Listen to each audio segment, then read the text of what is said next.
అల్లూరి జిల్లా హుకుంపేట మండలంలోని మఠం వనవాసి అనాథ శరణాలయంలో సోమవారం ఆంధ్రప్రదేశ్ గిరిజన విలేకరుల సేవా సంఘం ఆధ్వర్యంలో 80 మంది పిల్లలకు ఫ్లాస్కులు పంపిణీ కార్యక్రమం ఘనంగా నిర్వహించారు. ఈ కార్యక్రమంలో మాజీ మంత్రి, రాష్ట్ర GCC chairman, Araku parliament incharge Kedari Sravan Kumar జన్మదిన వేడుకలు జరిపారు. పిల్లలు కేక్లు కట్ చేసి హ్యాపీ బర్త్డే శ్రావణ్ సార్ అంటూ శుభాకాంక్షలు తెలిపారు. పిల్లలకు అందించిన ఫ్లాస్కులో ప్రేమాభిమానాలు కార్యక్రమాన్ని ప్రత్యేకంగా నిలబెట్టాయి. స్థానిక గిరిజన విలేకరుల సేవా సంఘం నిర్వహించిన ఈ ఫ్లాస్కులో పంపిణీ కార్యక్రమం పిల్లల ముఖాల్లో ఆనందాన్ని నింపింది.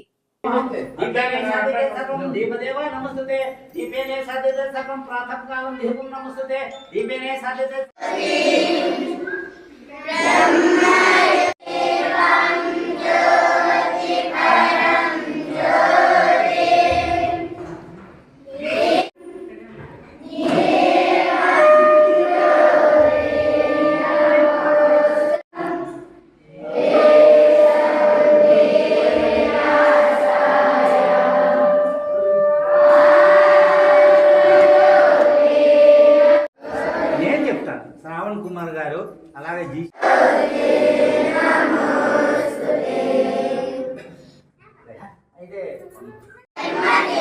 గౌరవనీయ శ్రావణి కుమారు గారి జన్మదినం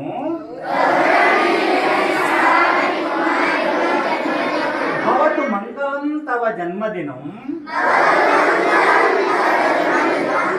జన్మదినం తవ జన్మదినం మంగళం తవ జన్మదినం.